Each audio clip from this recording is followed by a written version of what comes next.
So in yesterday's lecture we discussed the grammar portion of the composition या फिर पूरी English का ही। तो उसमें हमने पंक्चुएशन के पार्ट को पूरा कर लिया था, बस हम कॉलम और सेमी कॉलम को रह गए थे, तो हमने कॉमास सॉरी अपॉस्ट्रॉफीज को डील कर लिया था। एंड अच्छा, सेमी कॉलम और कॉलम, ये आपके पास होता है semi column and this is known as the column. This is column and this is semi column. Semi column and this is column. तो अब ये दोनों क्यों यूज़ होते हैं, किस पर्पस के लिए यूज़ होते हैं? फॉर एग्जांपल आपके पास एक लिस्ट है, आपने ऐसे में लिखा, नैरेटिव ऐसे में लिखा कि मैं मार्केट गई एंड आई परचेस्ड। अब होगा ये, ओके, आप कॉमा डालोगे, आई परचेस्ड एप्पल, फिर आप डालोगे सेमी कॉलम, फिर आप डालोगे जूस,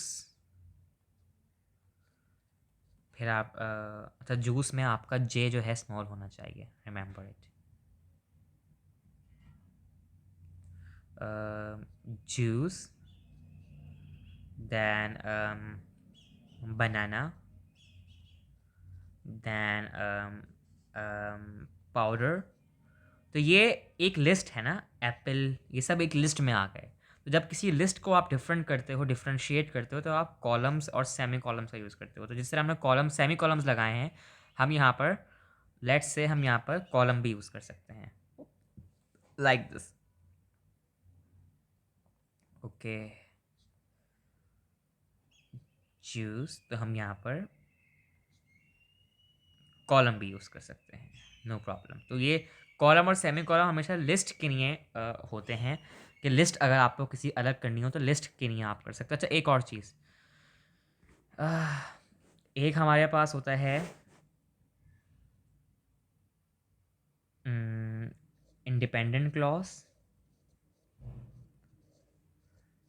और एक होता है आपके पास सब ऑर्डिनेटिंग क्लॉज।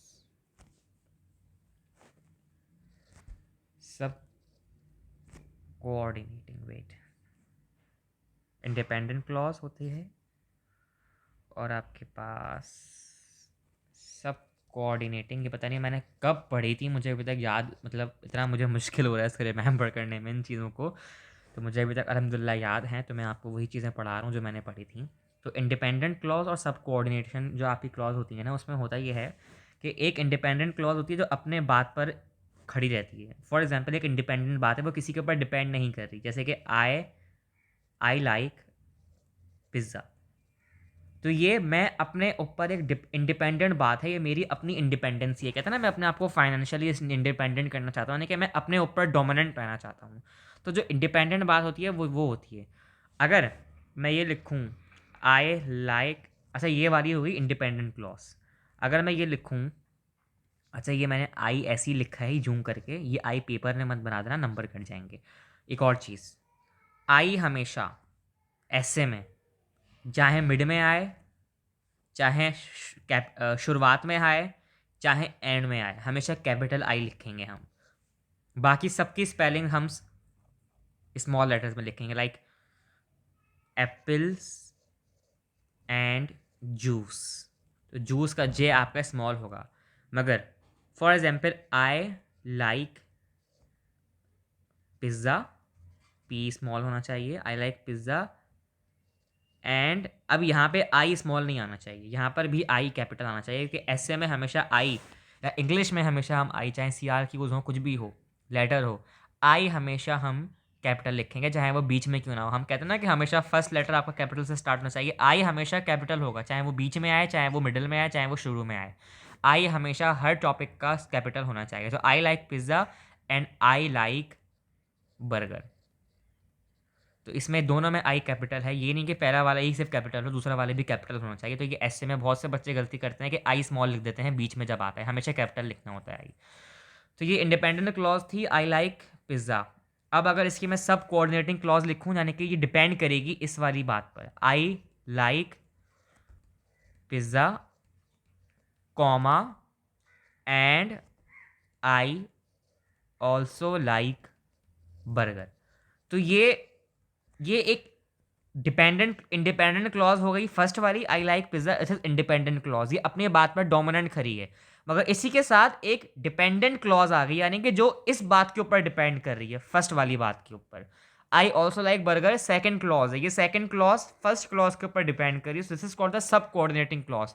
तो इसके लिए हम क्या करते हैं, इसके लिए हम अलग करते हैं इन दोनों को, किस तरह, कॉमा लगाते हैं, और कॉमा लगाने के बाद एंड लगा देते हैं, तो ये हमारे पास सब कोऑर्डिनेटिंग क्लॉज हो जाती है।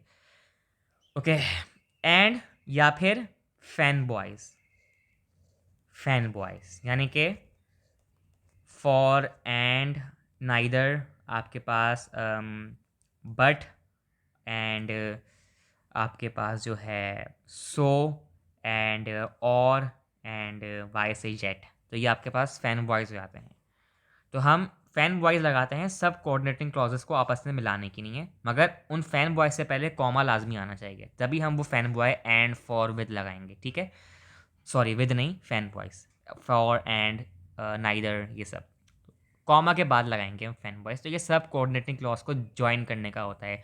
जो ऐसी दो बातें हैं जिसमें एक बात आपकी इंडिपेंडेंट हो, डोमिनेंट हो, अपनी बात पर कायम हो, और दूसरी बात आपकी उस पर डिपेंड कर रही हो, तो हम उसके लिए जोड़ने के लिए आपस में कॉमा और फैन बॉयज लगाते हैं। मगर अगर यही बात मैं ऐसे लिखूं, आई लाइक पिज़्ज़ा, और यहाँ पर मैं कॉलम लगा, सेमी कॉलम लगा दूँ, तो यहाँ पर मैं एंड लगाऊंगा क्या, एंड आई नहीं, तो फिर मैं एंड नहीं लगाऊंगा। I like pizza, I also like burger. तो इस तरह मैं, अगर मैं सेमी कॉलम लगा रहा हूँ तो मैं यूज़ कर सकता हूँ विदाउट फैन बॉयज, तब मैं फैन बॉयज नहीं लगाऊंगा। अगर मैं सेमी कॉलम लगा रहा हूँ, अगर मैं कॉमा लगा रहा हूँ लाइक इन दिस केस, तो मुझे फिर फैन बॉयज यूज़ करने पड़ेंगे। अच्छा, अब मज़े की बात क्या होती है, अब बच्चे कन्फ्यूज़ हो जाते हैं कि यार इतना टाइम थोड़ी होता है कि हम पंक्चुएशन को ध्यान से पढ़ें, हम कॉमा लगाएं, सेमी कॉलम लगाएं। देखो एक चीज़ याद कर लो, ज़्यादा इतनी घुसने की ज़रूरत ही नहीं है, मैंने सिर्फ रूल्स बताएं, इसमें ज़्यादा घुसने की ज़रूरत नहीं है। कॉमा के साथ क्या लगना है, कॉमा से पहले क्या लगना है, उसको नोट कर लो बस। कॉलम और सेमी कॉलम पे अभी नहीं जाओ, 9 क्लास के लेवल पर नहीं आओ कॉलम और सेमी कॉलम, फालतू में इतनी पंचायत नहीं करो। मैंने सिर्फ इसलिए रूल के हिसाब से बता दिया, हमेशा कॉमा ही यूज़ करना लिस्ट करने के लिए 9 क्लास के लेवल पर। अभी आप इतने कोई बड़े लेवल के नहीं हो कि आप सेमी कॉलम्स और कॉलम्स को यूज़ करो, ठीक है ना। सेकेंड ईयर में भी इवन हम लोग कॉमा यूज़ करते थे, सेमी कॉलम कॉलम नहीं यूज़ करते, तो ये आपकी आसानी हो गई एक। इंडिपेंडेंट और सब कोऑर्डिनेटिंग क्लॉज को भी छोड़ दो, इतना कोई फोकस में रखने की ज़रूरत नहीं है। तो मैंने बता दिया है, बस आई कैपिटल होना चाहिए हर जगह, और ये अपॉस्ट्रॉफीज़ का बस ख्याल रखना है, बस अपॉस्ट्रॉफीज़ ग्रामर में, बस मैंने जो बताया था कल, अपॉस्ट्रॉफीज़ पे बहुत ख्याल रखना है, दैट्स इट। ये कोलॉन और ये सेमी कोलॉन और ये इंडिपेंडेंट सब कोऑर्डिनेटिंग सिर्फ एक जनरल नॉलेज के लिए दिया है, हालांकि इनको ज़्यादा याद करने की ज़रूरत नहीं है। ओके, अच्छा जनाब, uh and the articles, a girl एक दफ़ा आ गया सेंटेंस के अंदर, अब अगर यही गर्ल दोबारा सेंटेंस के अंदर आएगी तो मैं द गर्ल लिखूंगा, द गर्ल, ठीक है। अ गर्ल शुरू में, और अगर दोबारा मैं लिखूंगा तो द गर्ल, ठीक है। For example, a a place, एक सेंटेंस से मैंने अ प्लेस यूज़ कर दी, और दूसरे ही सेंटेंस से मैंने दोबारा प्लेस यूज़ करना है, तो मैं लिखूंगा द प्लेस, फिर मैं द प्लेस यूज़, क्योंकि मैं उसको स्पेसिफिक कर दूंगा फिर मैं उसको, ठीक है ना। तो ये इस तरह आर्टिकल्स का फंक्शन याद रख लो। अच्छा जनाब, आपका एन आपका हमेशा वॉवल से पहले आता है, एन हमेशा वॉवल से पहले होता है, और जितने भी आपकी एब्रीवेशंस होती हैं ना, एब्रीवेशंस यानी कि हु, WHO, world health organisation, abbreviation है ये, शॉर्ट फॉर्म एब्रीविएशन, या फिर इसको एक और नाम देते हैं एक्रोनिम्स। तो एक्रोनिम्स और एब्रीविएशन जिनकी शॉर्ट फॉर्म्स होती हैं, लाइक बायो में कहते हैं CPR, कार्डियो पल्मोनरी रेसिसिटेशन, तो ये भी आपका एक्रोनिम है और एब्रीविएशन है। तो ये इनसे पहले भी हमेशा वॉवल्स में एन आता है, एन, NWHO, ठीक है ना। मगर यहाँ पर NWHO कुछ मैंने बात को सही नहीं लग रही, सेंटेंस सही नहीं लग रहा, तो ऐसे सेंटेंस जिसमें पढ़ने से आपको अजीब सा लगे तो आप उनमें एन नहीं लगाओगे, आप द WHO लगा सकते हो। द WHO अच्छा वर्ड लग रहा है सुनने में भी, तो ज़रूरी नहीं है कि हमेशा हर एब्रीवेशन से पहले एन लगाओ, कुछ ऐसे के ऐसी होते हैं जिसमें सिर्फ एन लगता है, हर इसमें एन नहीं लगता, ठीक है। तो एब्रीविएशन से पहले एन लगता है, मगर हर उसमें एन नहीं लगता है एब्रीविएशन में। आप द भी यूज़ कर सकते हो, बहुत रेयरली यूज़ होता है एब्रीविएशन से पहले एन और द यूज़ होता है ज़्यादातर। अच्छा जनाब, प्रेपोजिशंस तो आपको पता है, विद, दैट, ऑफ कहाँ लगते हैं, इन, ऑन, एट कहाँ लगते हैं। अच्छा, at the market, okay, okay, and in the house और ऑन द प्लेन, ये सब कुछ चीज़ें आपको मालूम होनी चाहिए। टेंसेज आता हो, टेंसेज बच्चों वाले मैंने पहले भी सिखाए थे। I had been, past perfect continuous. I was playing, past past continuous. I had I had a cup of tea, past perfect. ये सब पास्ट सेंटेंस में है। Okay, okay, then we have I am, present simple. I am being,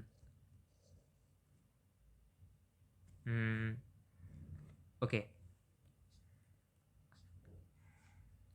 I have been, present perfect continuous, ये आपके present में हो गया। I will, I will,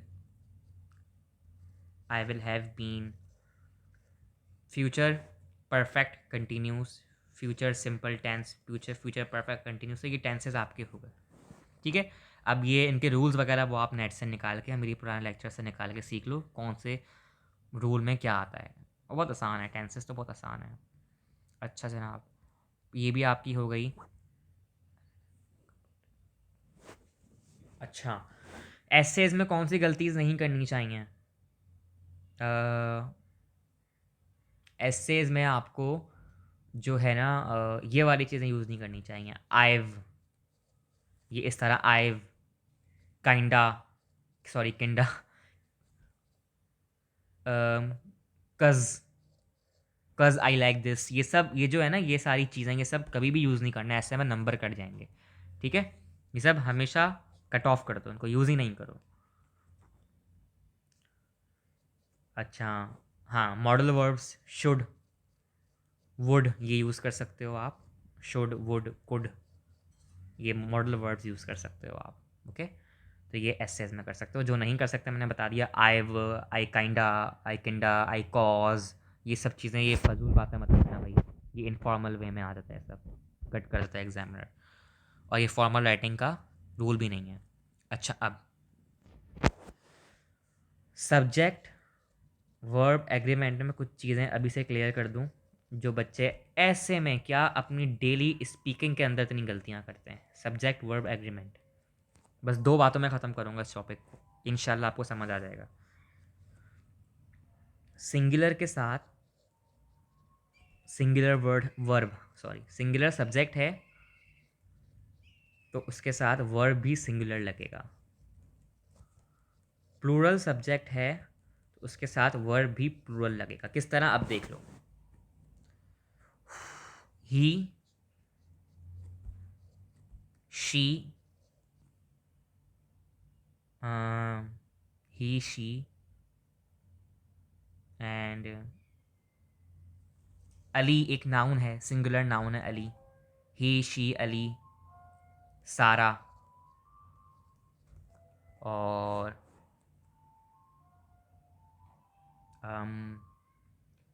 he, she, Ali, सारा, चलो इनको याद रखो अभी। ये सब सिंगुलर हैं, एक एक है ना, ये एक एक, ही भी एक है, शी भी एक है, अली भी एक है, सारा भी एक है। तो इनके साथ वो वर्ड्स आएंगे जिनके एंड में एस आता है, जैसे कि लाइक्स, अली लाइक्स शवरमा। बच्चे बोलेंगे अली लाइक शवरमा, नहीं भाई, Ali is singular verb, sorry subject, तो उसके साथ लाइक्स।